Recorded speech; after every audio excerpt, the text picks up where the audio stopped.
In this video lecture series, you will learn the entire syllabus of class 11th Computer Science with Java.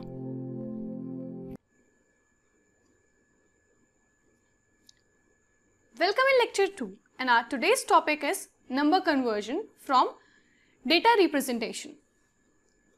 सबसे पहले हम देखेंगे number conversion from decimal to other forms.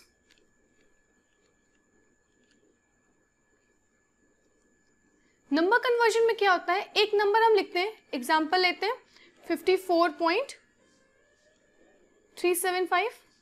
तो इस number जो base 10 है इसको हम बाइनरी मींस दूसरे बेसिस में कैसे चेंज कर सकते हैं, इसको कहते हैं नंबर कन्वर्जन. तो नंबर कन्वर्जन के लिए हमें जो बातें ध्यान रखनी है मींस एक पॉइंट के इधर वाली डिजिट्स को हम अलग कैलकुलेट करते हैं, इधर वाली डिजिट्स को हम अलग कैलकुलेट करते हैं. जैसे यहाँ पे 54 लिखा है, यहाँ पे 375 लिखा है, तो 54 को अलग मेथड यूज करेंगे और 375 के लिए अलग सा मेथड. स्टार्ट करते हैं. 54 को जब भी हम डेसिमल से किसी भी अदर फॉर्म में चेंज करेंगे मींस नंबर कन्वर्ट करेंगे, तो नंबर कन्वर्जन में हमें ये चीज़ ध्यान रखनी है कि जिस नंबर में कन्वर्ट करना है उसी के बेस से हम डिवाइड कर देंगे जो नंबर हमें गिवन है. मीन्स अभी हमें यहाँ पे 54 जो बेस 10 में 54.375 जो बेस 10 में है उसको बाइनरी मीन्स बेस 2 में कन्वर्ट करना है, तो 2 को यहाँ लिखेंगे और 54 को 2 से डिवाइड करेंगे. तो डिवीजन तो हम सभी को आता है 27. यहाँ पे कंप्लीट डिवीजन हो गया मीन्स रिमाइंडर 0 बचा जस्ट इसके सामने. आप यहाँ पे अगेन 2 से डिवाइड करेंगे तो यहाँ पे कंप्लीट डिवीजन नहीं होगा, यहाँ पे 13, यहाँ पे 1 बच रहा रिमाइंडर लिख दिया जस्ट आगे.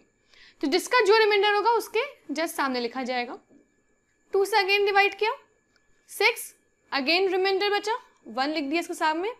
अब 2 अगेन 3, कोई रिमाइंडर नहीं बचा, रिमाइंडर 1 बचा.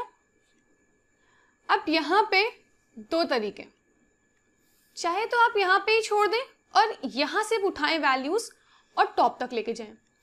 दूसरा तरीका क्या है, आप इसको फिर से 2 से डिवाइड करें तो यहाँ पे 0 आ जाएगा और यहाँ पे 1 बचेगा और इन वैल्यूज को लेके जाएं. दोनों में रिजल्ट सेम ही आना है, बस यहाँ पे एक स्टेप फर्दर बढ़ जाना है. मैं कौन सा प्रेफर करती हूँ, this one. From bottom to top क्या क्या वैल्यूज आ रही है, 1 1 0 1 1 0. तो ये पॉइंट के लेफ्ट हैंड साइड वाली वैल्यू हुई. अब पॉइंट के राइट हैंड साइड वाली वैल्यू देख लेते हैं 0.375. जब पॉइंट के लेफ्ट हैंड साइड वाली वैल्यूज की बात होगी तो उसको जिस बेस में चेंज करना है उससे डिवाइड करेंगे, और जब पॉइंट के राइट हैंड साइड वाली वैल्यूज की बात होगी तो उसको मल्टीप्लाई करेंगे जिस बेस में हमें चेंज करना है. तो मल्टीप्लाई किया, क्या आया 0.75. तो जो पॉइंट के इधर वाली वैल्यू है उसको हम साइड में लिख लेंगे और जो रिमेनिंग वैल्यूज हैं उनको हम अगेन यहाँ लिख लेंगे 0.75. अगेन 2 से मल्टीप्लाई करेंगे तो रिजल्ट क्या आया 1.5. फिर वही प्रोसीजर कि 1 को हमने यहाँ लिख लिया, 0.5 को यहाँ लिखा हमने, 2 से मल्टीप्लाई किया 1 आ गया. तो यहाँ पे हमारी 1 वैल्यू मिली. और अब यहाँ पे पॉइंट के बाद 0 है तो हम यहाँ पे रुक जाएंगे क्योंकि 0 को तो किसी से मल्टीप्लाई करने में रिजल्ट 0 मिलेगा. हम यहाँ पे बॉटम टू टॉप जा रहे थे और यहाँ पे टॉप टू बॉटम जाएंगे, तो यहाँ पे कैसे लिखेंगे 0 1 1. तो यहाँ पे हमें आंसर क्या मिला 11011.0.011. एक और एग्जाम्पल देखते हैं इसका ही 47.125. अब जल्दी जल्दी करते हैं. ये पॉइंट के लेफ्ट हैंड साइड वाली वैल्यू लिखी 2 से, क्योंकि बाइनरी में चेंज करना है. ये 10 में है, हमें चेंज किस में करना है बेस 2 में, तो जल्दी से यहाँ पे 2 लिख लिया. इस वैल्यू को उठा के यहाँ पे अब डिवाइड करना स्टार्ट कर दिया. 23 रिमाइंडर आया 1, 2 से फिर डिवाइड किया 11, अगेन रिमाइंडर 1, 2 से अगेन डिवाइड किया 5, फिर से रिमाइंडर 1. सबके रिमाइंडर्स सामने ही लिखे जा रहे हैं. तो यहाँ पे 2, अगेन रिमाइंडर 1, अगेन, तो यहाँ पे 1 आया और यहाँ पे रिमाइंडर आया 0. तो अब यहाँ से वैल्यू स्टार्ट करेंगे उठाना और ऊपर तक लेके जाएंगे। जल्दी से यहाँ पे लिख लेते हैं 1 0 1 1 1 1, 4 टाइम्स 1 है। अब डॉट लगा दिया। अब डॉट के राइट हैंड साइड वाली वैल्यू 125.125 इंटू 2 किया, क्योंकि हम बेस 2 में कन्वर्ट कर रहे हैं तो 2 से मल्टीप्लाई करेंगे। आंसर क्या आया 0.25। पॉइंट के इधर वाली वैल्यू क्या थी 0। अब 0.25 इंटू 2 किया, क्योंकि हमें ये वाली वैल्यू लिखनी होती है यहाँ पे। आंसर क्या आया 0.5। अब पॉइंट के इधर वाली वैल्यू 0 थी, अगेन यहाँ पे लिख ली। अब ये वाली वैल्यू उठा के हमने यहाँ लिखी 0.5 इंटू 2 क्या आया 1.0, अगेन यहाँ पे लिखा। अब 0 आ गया तो 0 को किसी से मल्टीप्लाई कराएं, रिजल्ट हमेशा 0 मिलेगा। तो यहाँ पे यहाँ पे हम रुक गए और यहाँ पे टॉप टू बॉटम आए 0 0 1। नेक्स्ट एग्जाम्पल देखते हैं डेसिमल टू ऑक्टल। एग्जाम्पल में वही ले रही हूँ ताकि कंफ्यूजन दूर होता जाए। 54.375, जल्दी से 54 को यहाँ लिखा। अब डिवाइड करना स्टार्ट करेंगे, क्योंकि इसको अलग यहाँ पे क्या करेंगे डिवीजन करेंगे 8 से, और इसके साथ क्या करेंगे मल्टीप्लाई कराएंगे 8 से। तो 8 से डिवाइड किया 8 6 और रिमाइंडर क्या बचा हमारे पास 6।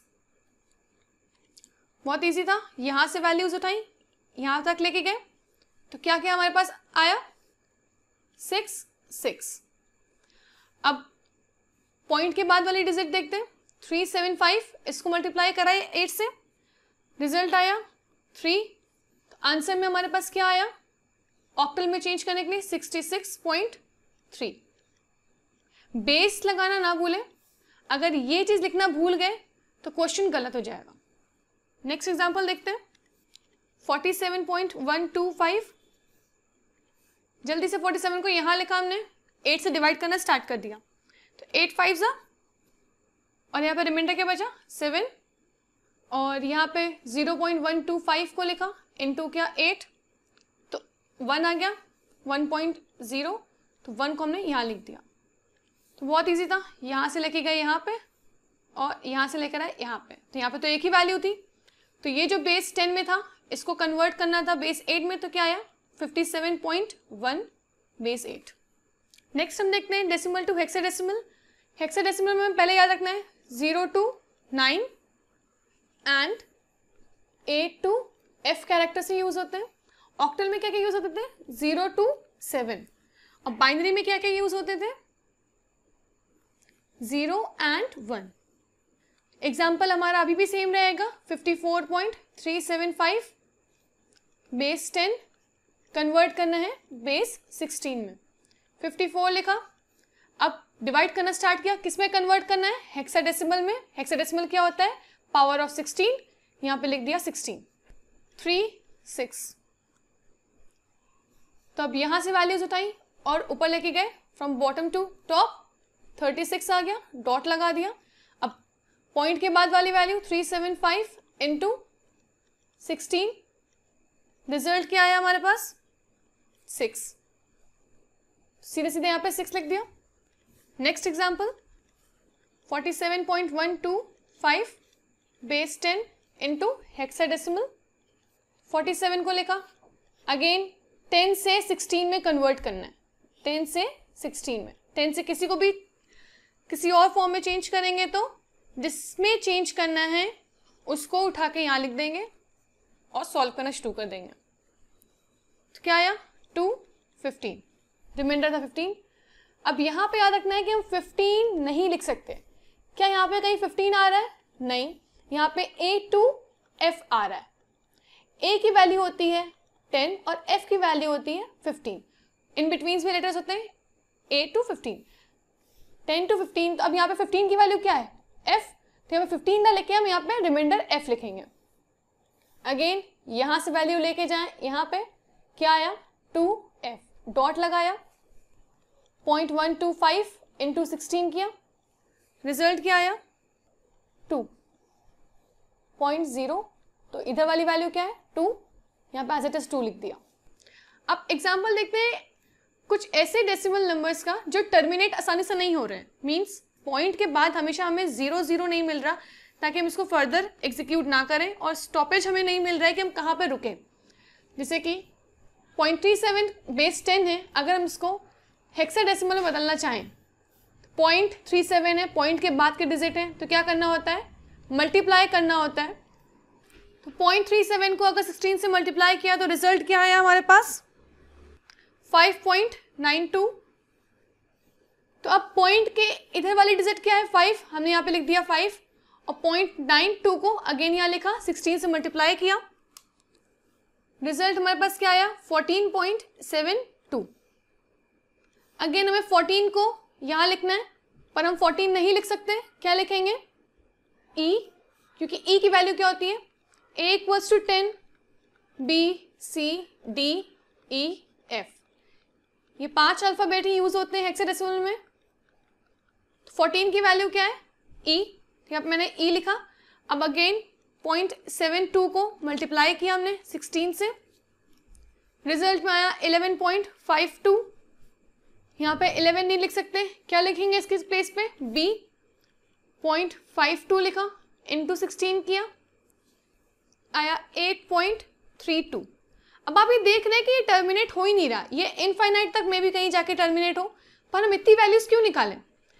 जब क्वेश्चन में हमें 0.37 दिया है, मीन्स पॉइंट के बाद सिर्फ 2 डिजिट है, तो हम ट्राई करेंगे कि यहाँ पे हम पॉइंट लगाएं और पॉइंट के बाद मैक्सिमम 4 डिजिट लिखें। 4 डिजिट के आगे हम नहीं कैलकुलेट करेंगे, तो हमने यहाँ पे 4 डिजिट तक तो निकाल लिया था, यहाँ पे 8 था, तो वही 4 डिजिट लिख लेंगे, पहले 5, E, B एंड 8। तो ये प्रोसीजर मैंने 16 के लिए बताया, बेस 16। बेस 2 और 8 में भी सेम प्रोसीजर फॉलो होगा। अगर वो टर्मिनेट नहीं हो रही है वैल्यू, मीन्स पॉइंट में एंड में 0 0 नहीं आ पा रहा है, तो हम मैक्सिमम 3 और 4 डिजिट तक लेके जाएंगे। In next video, we will study some more interesting topics of this chapter. So don't forget to like, subscribe and hit the bell icon of my channel.